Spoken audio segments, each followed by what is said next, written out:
6 people from multiple countries have been arrested after trying to illegally cross into Canada from the US. We're not going to allow it. It's going to stop immediately day one. In any case, ኢትዮጵያውያን ወደዚህ የምትመጡ ሰዎች ካለ አንድ ሰው አንደኛው ሀገር ቀድሞ ከመጣ እና አሳይለም መጠየቅ ከፈለገ ፕሮቴክሽን እዛ ቀድሞ የመጣበት ሀገር ነው መጠየቅ ያለበት። ያን ሳያደርግ ግን ወደዚህ መጥቶ ልጠይቅ ካለ ከዚህ ወደዚህ 14 ቀን ውስጥ ከተያዘ መልሰው ዲፖርት ያደርጋሉ። ከዛ በተረፈ ስኪልድ ኢሚግራንት ከውጭ ሀገር ለሚያመለክቱ ሰዎች አድቫንቴጅ የሚሰጡ ማሻሻያዎች ተደርገዋል። በተለይ ሄልዝ ኬር ፕሮፌሽናል ላይ ያላችሁ ኢትዮጵያውያን ነርሶች፣ ኢቭን ሜዲካል ዶክተርስ ስኪልድ ኢሚግራንት ፕሮግራም ኤክስፕረስ ኤንትሪ ውስጥ ቢገቡ በጣም የተሻለ ቻንስ አላቸው። ግዴታ ኢትዮጵያ ውስጥ መኖር አለብን ወይ? ስደተኛው ማመልከት ይችላሉ? yes የትም ቦታ ሆነ ማመልከት ይችላሉ። ባት ለስደተኞች የተለየ የኢኮኖሚክ ሞቢሊቲ ፓዝዌይ ፕሮግራም የሚባል አለ።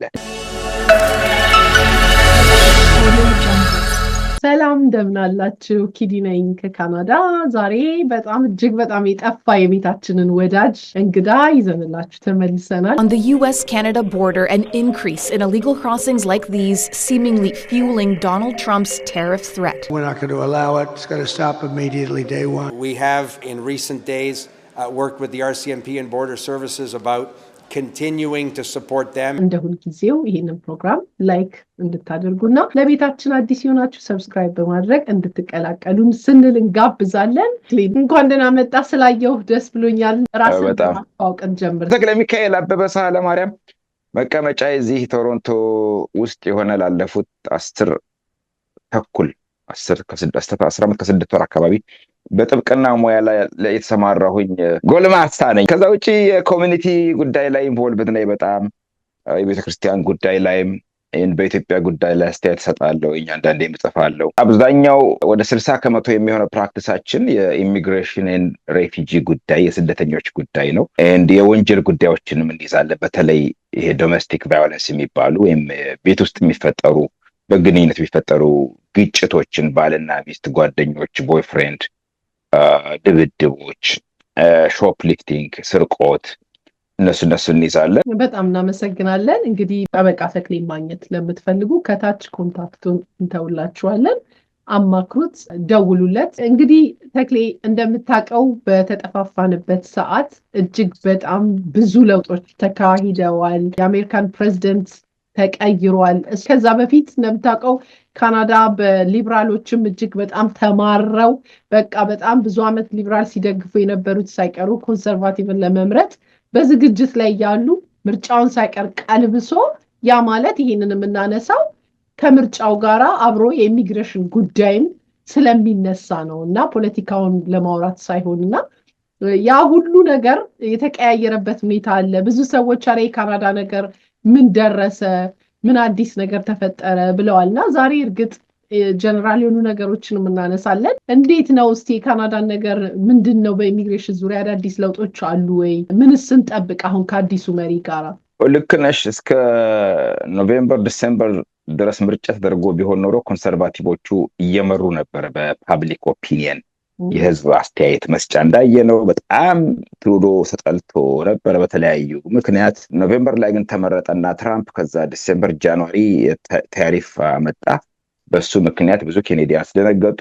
ማርክ ካርኒ የተባለው የአሁኑ ጠቅላይ ሚኒስቴር መጣና በህዝቡ ዘንድ ኮንፊደንስ ፈጠረ፣ መተማመን፣ ልበ ሙሉነት። በዛ ምክንያት ሊበራሎቹ በሚገርም ሁኔታ አንሰራሩ። አክቹአሊ ትሩዶም ወረደ፣ ሪዛይን አደረገ፣ እሱ ተወዳደረ። ባለፈው ኤፕሪል 28 ዓመተ ምህረት ምርጫ ተደርጎ አሸነፈ። ማርክ ካርኒ ስቲል ማይኖሪቲ መንግስት ነው። ኪዲ እንደምታውቂው ከ50% በታች ነው። ወደ 3 ወንበር ይጎላቸዋል ማጆሪቲ ለመሆንና ቢያንስ ተጨማሪ እያንዳንዱ ሌጂስሌሽን አሁን ህግ ለማሳለፍ ከፈለጉ በሙሉ ሁሉም ይሰበሰባል ብለን ብናስብ የግድ ያ ድምጽ ያስፈልጋቸዋል። ተጨማሪ 3 ድምጽ ያለ ማግኘት ብሎክ ቤኳ ሊሆን ይችላል፣ ወይም ከኮንሰርቫቲቭ ፓርቲ ከራሱም ሊሆን ይችላል፣ ከኤንዲፒዎችም ሊሆን ይችላል፣ ሌሎች ወንበር ካላቸው ግለሰቦችም ኢንዲፔንደንት ካንዲዴትስ ወይንም ደግሞ ከተቀናቃይ ፓርቲ ሊሆን ይችላል ይዘው ነው የግድ የሚያሳልፉት። በአንድ በኩል ለዲሞክራሲው ቆንጆ ነው እንደዚህ አይነት ነገር፣ ምክንያቱም በተቻለ መጠን የህዝቡን ፍላጎት የሚጠብቁ ውሳኔዎችን ያሳልፋሉ። ይሄ ቼክ ኤንድ ባላንሱ በደንብ የተመጣጠነ የሚል ነገር አለ። ከዛ በተረፈ ከኢሚግሬሽን ጋር በተያያዘ ብዙም ሜጀር የሆነ ለውጥ ይኖራል ብዬ አልገምትም። ምናልባት ቁጥር ላይ ነው ካርሊ ሲናገር እንደሰማሁትኝ ከሆነ ከጥቂት ቀናት በፊት ወደ 5% አሁን ካናዳ ውስጥ አሁን this time ወይ ቀደም ባሉት ዓመታት 7% የሚሆነው ቁጥር ነበረ የቴምፖራሪ ሬዚደንት ቪዛ ወይንም የስተዲ ፐርሚት ወይም ቪዚተርስ የሚባሉት ያላቸው 7% ይሆን ነበር። እሱን ቁጥር ወደ 5% ለማሳነስ እቅድ አለ ከዛ አንፃር። ከዛ በተረፈ ግን ሜጀር የሆነ ኢሚግሬሽን ፖሊሲ ለውጥ ሶፋር አልተመለከትንም። እንግዲህ ፓርላማ የሚከፈተው ሜይ 26 መሰለኝ። እስከዛ ድረስ ፓርላማው አይሰበሰብም። ምናልባት ህጎች የሚወጡ የሚሻሻሉ ከሆኑ ከዛ በኋላ ባሉት ቀናት ነው። ዛሬ ዋሽንግተን ዲሲ አቅንቶ ነበር አይ ቢሊቭ ከትራምፕ ጋር ተገናኝተዋል። ማርክ ካርኒ የቦርደር ጉዳይ ላይ ተስማምቷል። በፊትም ቢሆን ችግር የለባቸውም። ታሪፉን አጭቃጭቅ የነበረው ቦርደሩ በተመለከተ ኪዲ እንደሰማሁት ከሆነ ወደ አንቺ ጋር ከመግባቴ በፊት ምን አዳዲስ ነገሮች አሉ እየሰመለከት ከአሜሪካ የሚሰደዱ ሰዎች ቁጥር ወደ ካናዳ ጨምሯል። እንደምታውቂው በፊት ካስታወሽ ኤፕሪል 2024 መሰለኝ አይ ቢሊቭ ካልተሳትኩኝ ህግ ተለወጠ። ኤፕሪል 1 ጀምሮ በፊት የካናዳ ቦርደር በአሜሪካና በካናዳ ቦርደር መካከል የታወቁት ኦፊሻል ቦርደር ክሮሲንጎች ላይ ብቻ ነበረ ህጉ የሚሰራው፣ የተለየ ሴፍ ሰርድ ካንትሪ የሚባለው። ከዛ ውጪ ባሉት መስመሮች ላይ ሰራም ነበር። አሁን ግን ዘ ኢንታየር ቦርደር ዴዚግኔትድ ተደርጓል። አክቹዋሊ ዛት ሚንስ አንድ ሰው ከአንዱ ሀገር ወደ አንዱ ሀገር ሲገባ ከተያዘ ይመልሱታል የካናዳ ፖሊሶች ወይም ኢሚግሬሽን ኦፊሻልስ።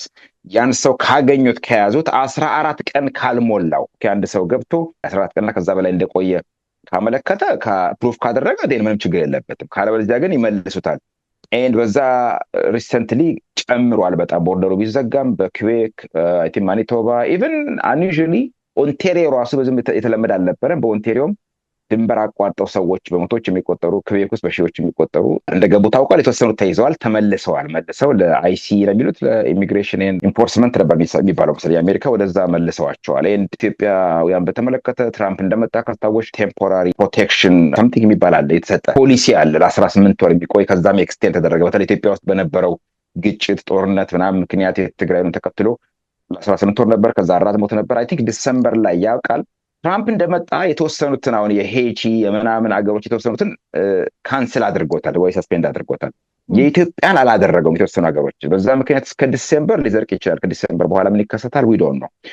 ኢን ኤኒ ኬዝ ኢትዮጵያውያን ምናልባት ወደዚህ የምትመጡ ሰዎች ካላችሁ ማወቅ ያለባችሁ ነገር አለ። ሴፍ ሰርድ ካንትሪ አግሪመንት STCA ይባላል። አክቹዋሊ ይባላል በአሜሪካና በካናዳ መካከል የሚደረጉ የስደተኞች ምልልስ ወይም ቅብብል ወይ ሽግግር በዚህ ነው የሚዳኘው። ይሄ አግሪመንት ቤዚካሊ የሚለው ምንድነው? አንድ ሰው አንደኛው ሀገር ቀድሞ ከመጣ እና አሳይለም መጠየቅ ከፈለገ ፕሮቴክሽን እዛ ቀድሞ የመጣበት አገር ነው መጠየቅ ያለበት የሚል ህግ ነው። ያን ሳያደርግ ግን ወደዚህ መጥቶ ልጠይቅ ካለ ከዚህ ወደዛ ከዛ ወደዚህ እነዛ ሀገሮች ከያዙት ቅድም ያልኩሽ 14 ቀን ውስጥ ከተያዘ መልሰው ዲፖርት ያደረጉታል። ይባላል ኤክሰፕሽን አለ። የሴፍ ሰርድ ካንትሪ አግሪመንት ኤክሰፕሽንስ አሉ። አንደኛው ዘመድ ካለሽ ኦኬ፣ ለምሳሌ የኔ ወንድም በሆነ መንገድ አሜሪካ ቢገባ ከአሜሪካ ወደዚህ ለመምጣት ኢሚዲየት ፋሚሊ ሜምበር ወይም አንከር ፋሚሊ ይባላል። ማለትም ወንድም፣ እህት፣ እናት፣ አባት፣ አክስት፣ አጎት፣ ልጅ፣ ንስ እና ኔፊው ካለ መግባት ይችላል እነዛ ሰዎች። አንዱ ኤክሰፕሽን እሱኛው ነው። ሁለተኛው ደግሞ ቪዛ ካላቸው አንድ ሰው የኔ ወንድም አሜሪካን ቪዚተርስ ቪዛ ይዘው ይመጣና ወደ ካናዳ የሚያስገባው ቪዚተርስ ቪዛ ካለው መምጣት ይችላል። መጥቶ አሳይለም በዚህ መጠየቅ ይችላል።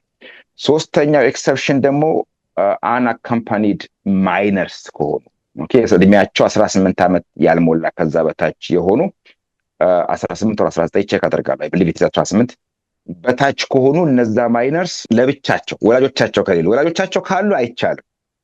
አንአካምፓኒድ መሆን አለባቸው። እንደዛ ከሆኑ መጥተው አሳይለም መጠየቅ ይችላሉ፣ ይፈቀድላቸዋል። አራተኛው ደግሞ የፓብሊክ ኢንተረስት ወይንም ደግሞ ፓብሊክ ይሄ ኖቴብል የሆኑ ኬዞች፣ አንዳንድ እምቢ የማይባሉ ሲሪየስ የሆኑ ኬዞች ታዋቂ ሊሆን ይችላሉ በስፖርት ምክንያት በጣም ወይንም ደግሞ ሲሪየስ የሆነ ወንጀል የተፈጸመባቸው ሊሆን ይችላሉ፣ መደፈር ሊሆን ይችላል። ብቻ ፓብሊክ ኢንተረስት ያላቸው ኬዞች ከሆኑ የፖሊሲ ጉዳይ ኤክሰፕሽን ይደረጋሉ። ከዛ ውጭ ያሉ ግን በሙሉ ተይዘው ይመለሳሉ። ስለዚህ ይሄንን ከግምት አስገቡት። ወደዚህ ለመምጣት ከመወሰናችሁ በፊት ጠበቃ፣ የህግ ባለሙያ፣ ኢሚግሬሽን ኮንሰልታንቶች ወይም ሎየሮች አነጋግሩ። ጥሩ ፖይንቶች እኮ ነው ያነሳው። በተለይ ደግሞ መጀመሪያም እንደውም ትራምፕ የተመረጠ ሰሞን ይሄንን ነበረ ብዙ አበሾች ሲጠይቁ የነበሩት። እንደምታውቀው ትራምፕ ወደ ስልጣን ሲመጡ ብዙ ጊዜ አበሾች ይመጣሉ። ባለፈው ብዙ አበሾች ገብተዋል በቦርደር አለ ወደኛ ከተማም ወደዛም በደንብ ካናዳ በሯን ከፍታ ነበር የተቀበለችው። ከዛ በኋላ ነው ይመስለኛል እነዚህ ህጎች የወጡት እና የተነገርከን ደግሞ ያው የስምምነት ህጋቸው ሁሌ አዲስ ምርጫ ሲኖር የመታደስ ወይም የመቀየር ፖሊሲዎች አሉ። ግን በዚህኛው የሚቀየር ይመስልሃል? አይመስለኝም። ብዙም ፈንዳመንታል የሆነ ለውጥ የለም። በተለይ ከስደተኞች ጋር በተያያዘ ያለውን ፖሊሲ ብትመለከች ድሮ የወጡ ናቸው። ዋናው የኢሚግሬሽን ኢርፓ የሚባለው ኢሚግሬሽን ኤንድ ሬፊጂ ፕሮቴክሽን አክት ይባላል። የካናዳን የኢሚግሬሽን ቤዚክ የሆነ ዋነኛው ህጉ እንደ ባይብሉ ማለት ትችያለሽ። የካናዳ የኢሚግሬሽን ባይብል ማለት ትችያለሽ። እሱ 2001 ወጣት 2022 ኢንፎርስ ተደረገ ከሴፕቴምበር 11 በኋላ። እስካሁን ድረስ እሱ ነው ፈንዳመንታል። በየጊዜው የተቃቀል ማሻሻያዎች ይደረጉበታል። ግን ፈንዳመንታል የሆነ ለውጥ ኮንሰርቫቲቮቹ መጥተው 9 ዓመት ስቲቨን ሃርፐር ሲመጣ አልተለወጠም። የተወሰኑ ነገሮች ለወጠ ስቲቨን ሃርፐር 2015 ለምሳሌ ብትመለከች በኋላ እንሄድበታል። አሁን ያለው የዚህ ኤክስፕረስ ኤንትሪ ፕሮግራም የሚባለው የጀመረው 2015 ላይ ነው። ከዛ በፊት የስኪልድ ኢሚግራንቶች የሚገቡበት ሲስተም ከዚህኛው የተለየ ነበር። 2012 ላይ ደግሞ ዶሜስቲክ ኢንላንድ ክሌም ሬፊጂ ሲጠይቁ ሰዎች አሳይለም ፕሮሰስ የሚደረግበት መንገድ ለምሳሌ ይግባኝ አልነበረም። ከ2012 በፊት አንድ ሰው አሳይለም ጠይቆ ሪፊውዝ ቢባል በቀጥታ ወደ ፌዴራል ኮርት ነበር የሚሄደው ለጁዲሻል ሪቪው። ይግባኝ ሰሚ ቦርድ አልነበረም። አሁን ግን ቢሮም ወይም ደግሞ ተፈጻሚ አልነበረም። 2012 በኋላ ግን ራድ ሬፊጂ አፒል ዲቪዥን የሚባለው ተመሰረተ እና አንድ ሰው ሬፊጂ ክሌሙ ሪፊውዝ ሲባል ወደ ራድ ይሄድለታል። 2012 ላይ ሃርፐር ከመጣ ስልጣን ላይ በነበረ ሰዓት ኮንሰርቫቲቮቹ አንዳንድ የሬፊጂ ክሌም ሲስተሙ አንዳንድ ለውጦች ተደርገውበታል። ለምሳሌ ዴዚግኔትድ ካንትሪ ኦፍ ኦሪጂን የሚባል ዲሲኦ መጥቶ ነበረ። በተለይ አውሮፓ ያሉ ሀገሮች ሴፍ ናቸው፣ ዴሞክራቲክ ናቸው፣ ስለዚህ ሰው ከዛ ቢሰደድ ብዙ ችግር አይገጥመውም ተብሎ ግን ኮርት ሄደና አንኮንስቲቱሽናል ነው ተብሎ ተሰረዘ። እሱ ማለት ነው። የተወሰኑ ለውጥ ነበሩ፣ ግን እነሱም የተወሰኑት ሰስፔንድ ተደርገዋል ወይም ሪቮክ ተደርገዋል። እኔኒከት ግን ፈንዳመንታል ነገር ሳይኖር ለውጥ ሳይኖር እንደገና ትሩዶ መጣ። ትሩዶ ከመጣም በኋላ ብዙም ቁጥሩ ላይ ምናልባት ቁጥሮቹ ላይ ከፍ ዝቅ ሊል ይችላል።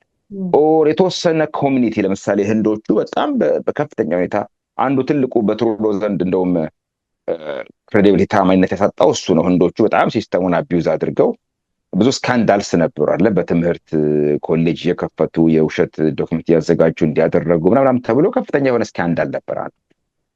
እንደሱ ነገሮች ሊኖሩ ይችላሉ። ከዛ ውጭ ግን መሰረታዊ የሆነ የኢሚግሬሽን ህግን የተመለከተ ለውጥ ብዙም የለም። መልካም። ይሄንን የጠየኩት በተለምዶ ለኢሚግራንት ጥሩ ነው ሊብራል ኢዚ ያደርገዋል፣ ያስገባል። ኢሚግራንት የሚወዱት ሊብራል ናቸው ይባላል፣ ልክ አሜሪካን ዲሞክራት እንደሚባለው እና ምን ያህል እውነት አለው በካናዳ? እኔ ብዙም በግሌ ብዙም አይመስለኝም። አሁን እንዳልኩሽ ነው። ኮንሰርቫቲቮቹ ጊዜ እንደምታውቂው የኢኮኖሚክ ትርፍ ላይ ፕሮፊት ላይ ገንዘብ ላይ ያተኩራሉ። በዛ ምክንያት ወደ ካናዳ የሚገቡ ኢሚግራንትስ ፕሮዳክቲቭ የሆኑ ወደ ወርክ ፎርስ በቀጥታ የሚገቡ ኤጁኬትድ የሆኑ ትሬንድ የሆኑ ስኪል ያላቸው ሰዎች ቢሆኑ ይመርጣሉ። እሱ ላይ ፎከስ ያደርጋሉ። እንዳልኩሽ 2015 ያን ሲስተም ሲያመጡ የዚህ አዲሱን ኮምፕሬሄንሲቭ ራንኪንግ ሲስተም የኤክስፕረስ ኤንትሪ ፕሮግራምን ሲለውጡት እነ ትሩዶም ቢሆን 9 ዓመት 1 ዓመት 2 ዓመት አለው ስልጣን ላይ የቆየው። እስካሁን ድረስ እነሱ ናቸው ለ10 ዓመት ግን በዛው ቀጠሉ፣ አልቀየሩትም። ያን ሲስተም በሌላ አልተኩትም ናቸው። በተለምዶ ሰው ኮንሰርቫቲቮች አዚፍ መጤ እንደማይወዱ አድርገው የማሰብ ይሄ ስቴሪዮታይፕ የሚባል ነገር አለ አይደለም? አንዳንዴ በማስረጃ ያልተደገፉ ግን ለረጅም ጊዜ ሲንከባልሉ የመጡና እንደ እውነት የተወሰዱ ነገሮች ግን እውነት ያሉ ናቸው። በእኔ አስተያየት አልቀበለውም፣ አይመስለኝም። አንዳንድ ግልጽ የሆኑ ኮንሰርቫቲቮች ፖሊሲዎች አሉ። ለምሳሌ ኮንሰርቫቲቮች ብዙዎቹ አቦርሽንን አይደግፉም። ኮንሰርቫቲቮች ብዙዎቹ የተመሳሳይ ጾታ ሪሌሽንሽፕን አይደግፉም። ሊበራሎቹ በደንብ አድርገው ይደግፋሉ። እንደውም ስትመለከችው በብዙ ነገር የኮንሰርቫቲቮቹ ፖሊሲ ከመጤዎቹ ጋር አብዛኛው መጤ ኢሚግራንቱ ከኤዥያም የመጣው ከአፍሪካም የመጣው ሙስሊሙም ክርስቲያኑም ወግ አጥባቂ ነገር ነው እንደዚህ አይነት ጉዳዮች ላይ እና ኮንሰርቫቲቮቹ የበለጠ እንደውም ኮምፓቲብል ናቸው ከኛ አስተሳሰብ ጋር። ኢሚግራንት ላይ የሚወራባቸው ነገር ግን አይ ቲንክ እኔ መሰረታዊ እውነት ነው ብዬ አልገምትም፣ አልጠብቅም። ሁሉም አንድ አይነት ናቸው። ቱ ቢ ኦነስት የተወሰነች ቁጥር የ1% የ2% ልዩነት ሊሆን ይችላል እንጂ እንደውም ኮንሰርቫቲቮቹ ደስ የሚሉሽ በእኔ አስተያየት አቅምን አውቆ መኖር ጥሩ ነው አይነት ነገር ናቸው። ዝም ብለን አግበስብሰን ሁሉንም አምጥተን እዚህኛም እነሱም ከምንቸገር ከምንግማማ ምን አለ ብንመጥን ቁጥሩ የተወሰነ መጠን እነዛ የመጡትን ግን በደንብ ሰክሰስፉል ኢፊሽንትሊ ኢንቲግሬት እንዲዋሃዱ እንዲሳካላቸው እናድርግ አይነት ፖሊሲ ነው ያላቸው። እንደው በጣም ኢንትረስቲንግ የሆነ ፖይንቶችን ነው ያነሳኸው። ሞር ያው እንወቀው በሚል ነው። በግምት አንዳንድ ጊዜ የሚወሩ ነገሮች እንትን ፋክት ያልያዙ ነገሮች ስለሆኑ ለዛ ነው። ሌሎች ደግሞ በተለያየ አጋጣሚ የሚወጡ ፖሊሶችንም ተመልክተናል። ለምሳሌ እንዲሁ አሁን ግሩፕ 5 ተሰረዘ ሲባል በቃ እንዳለ ስፖንሰርሺፕ እንደቀረ ተደርጎ ነበረ። ነገር ግን ግሩፕ 5 ተሰረዘ ማለት የሳህ በቸርች ወይም በኮሚኒቲ የምናገኘው ስፖንሰርሺፕ እንዳልተሰረዘ ነው። እሱንም በተወሰነ መልኩ አይተን፣ ነገር ግን ሌሎችስ ለምሳሌ በኤክስፕረስ ኢንትሪ ሌሎችም ካሉ ጠቅለል አድርገህ እሱንም ብትነግረን ደስ ይለኛል። የስ ፕራይቬት ስፖንሰርሺፕ ኦፍ ሬፊጂስ ፕሮግራም 3 ናቸው። የግሩፕ ኦፍ 5 ኮሚኒቲ ስፖንሰርሺፕ እና ስፖንሰርሺፕ አግሪመንት ሆልደርስ ወይም ሳህ ይባላሉ። ከነዚህ ውስጥ 2 ብቻ ናቸው የግሩፕ ኦፍ 5 እና ኮሚኒቲ ስፖንሰርሺፕ ናቸው ሰስፔንድ የተደረጉት። የሳህ ስፖንሰርሺፕ አግሪመንት ሆልደርስ ግን ስቲል እንዳለ ነው። ስለዚህ በዚህ በነገራችን ላይ ባለፉት 2 ወራት እንደውም ኮታ ተሰጥቷል። አሁን የኢትዮጵያ ማህበር ቶሮንቶ ብትመለከቺ በሙሉ ካልጋሪ ኪዳነ ምሕረት ሄጄ ነበር። ካልጋሪ ባለፈው ኤድመንተን ሄጄ ነበር። የኢትዮጵያ ማህበራት በየቦታው ያሉት ኦልሬዲ ተሰጥቷቸዋል ኮታቸውን 200 250 40 50 60 ተሰጥቷቸው ኦልሬዲ የፕሮቴስታንት ቸርቾች ኢቫንጀሊካል ቸርቾች ኤድመንተንም ኦቶዋም ሌላ በየቦታው ያሉት ተሰጥቷቸዋል። ሶ የሳህ ስፖንሰርሺፕ አግሪመንት ሆልደርስ የሚባሉት ወደ 130 የሚሆኑ ድርጅቶች በካናዳ መንግስት ላይሰንስ ፈቃድ የተሰጣቸው ከኮስፖንሰርስ ጋር እዚህ ሀገር ካለ ሰው ጋር ሆነ ወይ ድርጅት ጋር የሚያደርጉት ፕሮግራም እንዳለ ነው እንደተጠበቀ። ሶ ሳህ ወይም የሬፊጂ ፕሮግራም የሚመለከተው ከሀገራቸው የተሰደዱ ሰዎች ነው። አንዳንድ ሰዎች አዲስ አበባ ቁጭ ብለው ወይ መቀሌ ቁጭ ብለው እንደው እባክህ በሳ እንደዚህ ነው ስደተኛ ሁኑ እያልኳችሁ አይደለም፣ ግን ስደተኛ የሆኑ ወይ ለመሆን የሚገደዱ ሰዎች ካሉ አልቆመም፣ እሱ እንዳለ ነው። ከዛ በተረፈ ግን ስኪልድ ኢሚግራንቶች ወይንም የተወሰኑ ክራይቴሪያዎችን የቋንቋ እንግሊሽ ኦር ፍሬንች ወይም ሁለቱንም፣ የወርክ ኤክስፒሪየንስ የስራ ልምድ፣ አካዳሚክ ክሬደንሻል መጀመሪያ ዲግሪ ነው ወይ ፈርስት ዲግሪ፣ ማስተርስ፣ ፒኤችዲ ያላቸው ወይ ኤጅ እድሜያቸው ከ36 ያልበለጠ ከዛ በታች ቢሆን ወደ 40 ቢጠጋ ግን ደግሞ ፒኤችዲ ምናምን ያላቸው ሰዎች ከሆኑ ስቲል በቋንቋ ቴስት ጥሩ ውጤት የሚያመጡ በሲኤልቢ ወይም የካናዲያን ላንጉዌጅ ቤንችማርክ ይባላል። ካናዳ ውስጥ አንድ ሰው ሲመጣ የእንግሊዝኛ ችሎታው የካናዳ ላንጉዌጅ ቤንችማርክ ይባላል። በሱ 7 እና ከዛ በላይ ብታመጡ 8 9 ባመጣችሁ ቁጥር ከፍ ባላችሁ ቁጥር በጣም ቻንሳችሁ ሰፊ ነው። ብዙ ኢትዮጵያውያን ያልተጠቀሙበት ከዚህ በተደጋጋሚ እንደተናገርኩት ናይጄሪያንስ ከአፍሪካ ውስጥ በከፍተኛ ሁኔታ የሚጠቀሙበት ፕሮግራም ከውጭ ሀገር ለሚያመለክቱ ሰዎች አድቫንቴጅ የሚሰጡ አንዳንድ ማሻሻያዎች ተደርገዋል። ለምሳሌ ከዚህ በፊት የነበረው አንዱ በዚህ በስኪልድ ኢሚግራንት ፕሮግራም ውስጥ እዚህ ሀገር ያሉ ሰው እዚህ የተማሩ ሰዎች ጆብ ኦፈር ያላቸው ወይም ኤምፕሎይመንት ኦፈር ያላቸው ወይም አሬንጅድ የሆነ ለምሳሌ እኔ እዚህ ሰጥሻለሁኝ ብዬ ሪትን የሆነ እንኪዲ ካመለከትሽ እዚህ ከቀረሽ ስራ ሰጥሻለሁኝ ሊጋል አሲስታንት ኔጋ ወይም ኦፊስ አድሚኒስትሬተር ኤንድ ደሞዝሽ ይሄን ያህል ነው፣ በሳምንት 30 ሰዓት ሚኒመም ትሰሪያለሽ የሚል አግሪመንት ከሰጠውሽ ተጨማሪ ነጥቦች ታገኝ ነበር። ኦኬ ናው እሱኛው ተነስቷል። አክቹዋሊ እሱኛው ተነስቷል። ዳት ሚንስ ከዚህ ሀገር ውጪ ለሚያመለክቱ ሰዎች አሁን ከኢትዮጵያ ከተለያዩ ቦታ ለሚያመለክቱ ሰዎች ኮምፒቲቲቭ መሆን ይችላሉ ማለት ነው። ኦኬ የአይነት ጆብ ኦፈር ኤምፕሎይመንት የሌላቸው ሰዎች በፊት ኤምፕሎይመንት ካላቸው ኦፖርቹኒቲ ካላቸው ሰዎች ጋር ኮምፒት ያደርጉ ነበር ማለት ነው። አሁን ያ ነጥብ ሲነሳ ለሌሎቹ የሌላቸው ሰዎች አድቫንቴጅ ነው ማለት ነው። ኦኬ ወይም ሌላ ጆብ ኦፈር ያለው ሰው በ50 ነጥብ ቢበልጣቸው እሱ ሲነሳ እኩል ይሆናሉ። ስለዚህ ሁለት ሰዎች አሁን 400 ቢያመጡና ጆብ ኦፈር ያለው ሰው 450 ቢያመጣ ያን 50 ስለሚያጣ እኩል ይሆናሉ። አይ ቲንክ እሱኛው አድቫንቴጅ አለ፣ እሱን መጠቀም አለባቸው ኢትዮጵያን። እሱ ላይ ከዚህ ቤት በተደጋጋሚ እንደተናገርኩት የኢትዮጵያን ጋር ያለ ትልቁ ችግር ምንድን ነው? በብዙ ነገር እንደምትመለከቸው ይሄ በፕሮሰስ ያለማመንና ትዕግስት የማጣት ሁኔታ አለ። ይህ ትዕግስት 6 ወር 1 ዓመት 2 ዓመት ተዘጋጅታችሁ እንግሊዝኛ ተፈትናችሁ አንዴ ሁለቴ ነጥባችሁን ከፍ አድርጋችሁ ማስተርሳችሁን ጨርሳችሁ ስትያቸው ትዕግስት የላቸውም ማለት ነው። ስለዚህ ሁለት ነገሮች ማድረግ ከቻሉ እንግሊዝኛ ቴስት፣ የአይኤልቲኤስ በአብዛኛው ኢትዮጵያ የሚሰጠው እሱ ብቻ መሰለኝ፣ ሌሎች ያሉ አይመስለኝም። አይኤልቲኤስ ጀነራሉን አካዳሚኩን አይደለም። አይኤልቲኤስ አካዳሚክ ለትምህርት ዩኒቨርሲቲ ኮሌጆች ምናምን ላይ ታመለክቺ ነው። ለስኪልድ ኢሚግራንት ፕሮግራም አይኤልቲኤስ ጀነራሉን ፈተና ተፈትነው ጥሩ ነጥብ ያመጡ ሰዎች የትምህርት ማስረጃዎቻቸውን ደግሞ የዩኒቨርሲቲ ክሬደንሻላቸውን፣ ዲግሪያቸውን፣ ሰርቲፊኬታቸውን፣ ትራንስክሪፕታቸውን ለገምጋሚ ድርጅቶች የካናዳ መንግስት የሚቀበላቸው አካዳሚክ ክሬደንሻል የትምህርት ማስረጃዎችን የሚገመግሙ ኤጀንሲዎች ወይም ድርጅቶች አሉ። እነሱን IRCC ዌብሳይት ላይ ማግኘት ይቻላል። IRCC ዌብሳይት ircc.cic.gc.ca ወይንም ደግሞ canada.ca ላይ ብትገቡና ክሬደንሻል አሰስመንት አካዳሚክ ክሬደንሻል አሰስመንት ዴዚግኔትድ ኤጀንሲስ ብላችሁ ለምሳሌ ብትፈልጓቸው ታገኛላችሁ። ብዙ ኢትዮጵያን ሪከመንድ የማደርገው ፈጣኑ ቺፐሩ ዌስ ነው። ወርልድ ኤጁኬሽን ሰርቪስ ይባላል። መስራቿ ዳይሬክተሯ አበሻ ነች። በነገራችን ላይ ሰክሰስፉል የሆነች ዌስ ወርልድ ኤጁኬሽን ሰርቪስ በብዙ ሀገሮች ውስጥ ባለም ላይ የሚገኙትን በሙሉ ክሬደንሻል አሰስ የሚያደርግ ኤጀንሲ ነው። ወደ $200 ምናምን $300 ያነሰ ክፍያ ነው። እሱን አድርጋችሁ ብትጠብቁ እንግሊዝኛ ቴስታችሁን አይኤልቲኤስ አንደኛው ምርጫ ነው። ሁለተኛው ደግሞ ሴልፒፕ ይባላል። ብዙ ሰዎች ሴልፒፕ ከአይኤልቲኤስ የተሻለ ነው፣ ቀላል ነው፣ ቻንስ ጥሩ ነጥብ ማምጣት አለው ሲሉ ሰምቻለሁ። እኔ ሁለቱንም ስላልወሰድኩኝ አላውቀውም። ኦር PTE የሚባል ፒርሰን ቴስት ኦፍ እንግሊሽ የሚባል ሌላ ፕሮግራም አለ።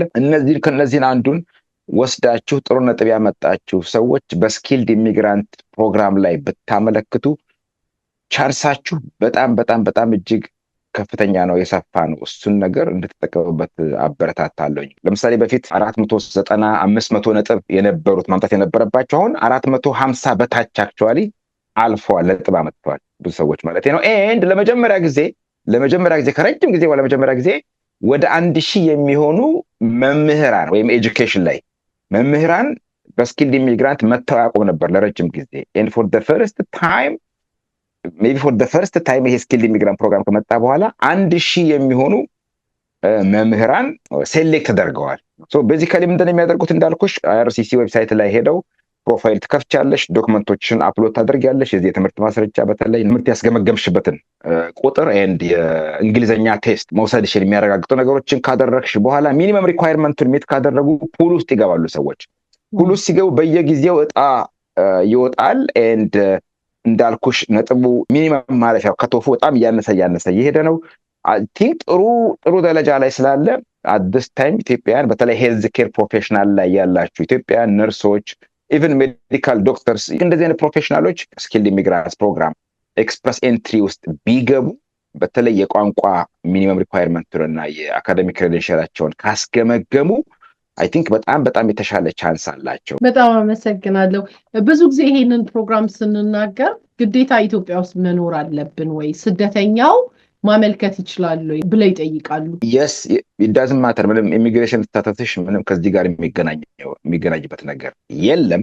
የትም ቦታ ሆነ ማመልከት ይችላሉ። ባት ለስደተኞች ግን ደግሞ ባለፈው ፕሮግራም የሰራንበት ፕሮግራም አለ። የዚህ የኢኮኖሚክ ሞቢሊቲ ፓትዌይ ፖሊሲ የሚባለው ስደተኞችን የተመለከተ ስኪልድ ኢሚግራንት ፕሮግራም ነው ቤዚካሊ አክቹዋሊ። ኦኬ ሶ ስደተኞች ላልሆኑ በሙሉ ለሆኑትም ጭምር ያኛው መደበኛው የስኪልድ ኢሚግራንት ፕሮግራም አለ።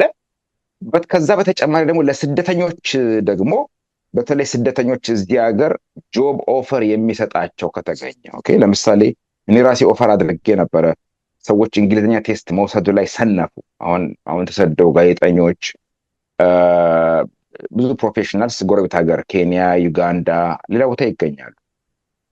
አንድ ሁለት ሰዎች ጆብ ኦፈር ሰተን ቴስት ለማድረግ ፈልገን ነበረ። ነገር ግን እንዲህ ፎርዋርድ የመጣ የለም። ሶ ለስደተኞች የተለየ የኢኮኖሚክ ሞቢሊቲ ፓዝዌይ ፕሮግራም የሚባል አለ።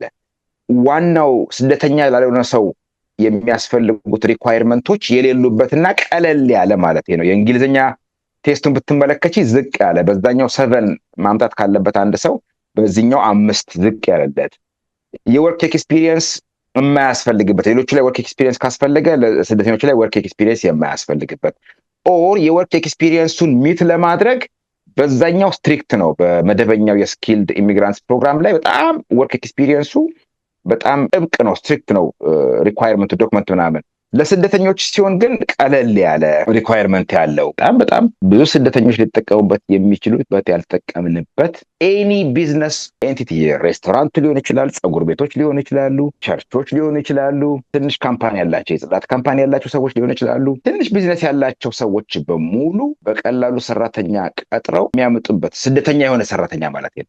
ስደተኛ የሆነ ሰራተኛ የሚያመጡበት ራሱን የቻለ ፕሮግራም አለ። እጅግ በጣም አድርጌ አመሰግናለሁ። ያው ጠፍተህ ስለተገናኘን ብዙ ነገሮችን ይነካካ ነው። በተረፈ ግን መግቢያችን ላይ ስንናገር የስደተኞችን ኬዝ ብቻ ሳይሆን ክሪሚናል የሆኑ ነገሮችንም ትይዛለህ። እንደ ማጠቃለያ ማንሳት የምፈልገው በተደጋጋሚ አሳዛኝ ነገሮችን እየተለመደ መጥቷል።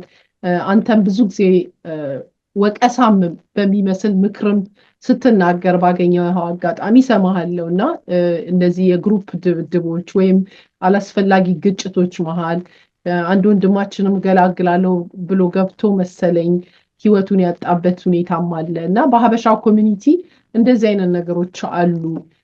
አንተም ይሄንን ኬዝ እንደሚይዝ ሰው ምናልባት እንደማጠቃለያ እንደ ወንድምም እንደ ባለሙያም የምትለን ነገር ካለ? አዎ፣ የወንጀል ህግን በተመለከተ ሰዎች ምን መብት አላቸው? ሲከሰሱ ያላቸው መብት ፖሊስ ያናግራቸው፣ ከተከሰሱ በኋላ ጠበቆችን ስለማነጋገር ስኪል ማወቅ ያለባቸው ቤዚክ ነገሮች ምንድን ናቸው? እሱ ላይ እንሰራለን። ከዛ ግን በተረፈ ልክ ነሽ፣ ሰዎች በስደት ብዙ ተንከራተው ቤተሰቦቻቸው ደክመው ብዙ ወጥቶ ከመጡ በኋላ እዚህ በሚያሳዝን መልኩ ላይፋቸው ሲበላሽ፣ ሲቀጭ፣ ህይወት ሲጠፋ በጣም ካልጋሪማ አልሆነ በጣም ኖቶሪየስ ሆኗል። በዚህ ላይ አሁን እንደዚሁ በቅርብ ጊዜ ከወር ከሁለት ወር በፊት በፑል ድንጋይ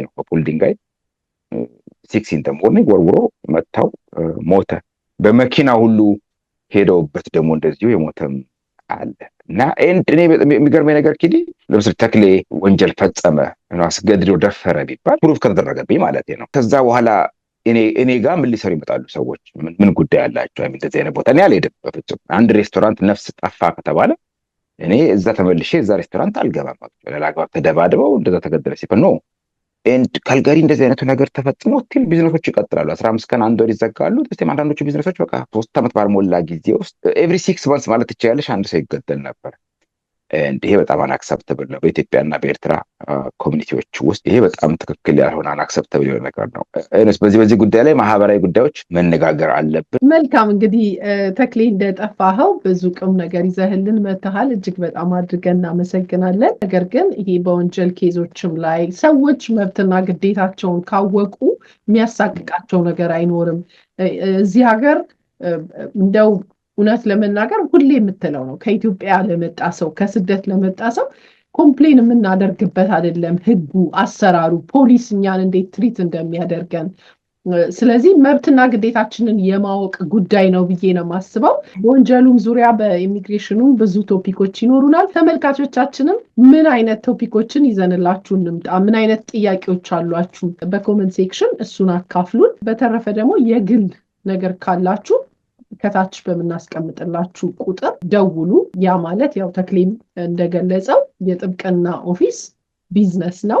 በዛ ሂሳብ አስባችሁ ከደወላችሁ ስሜታችሁም አይጎዳም። ያው ያንን ለማለት ነው። ተክሌ አይ ቲንክ በእኔ በኩል ጥያቄን ጨርሻለሁ። አንተ ማለት አመሰግናለሁ። ዌብሳይታችን www.taslo ቀይረናል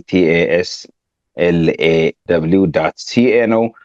እዛ ላይ ብትሄዱ ሁሉም ኢንፎርሜሽን አለ። ኤንድ ቆንጆ አርቲክልም ጽፍ ያለው 20ኛ ዓመቴን አስመልክቶ ኪዲ በነገራችን ላይ 20 ዓመት ሞላ ካናዳ ከመጣው ላስት ዊክ ኤንድ የ20 ዓመት ጉዞዬን የተመለከተ ታሪክ ጽፍ ያለውኝ።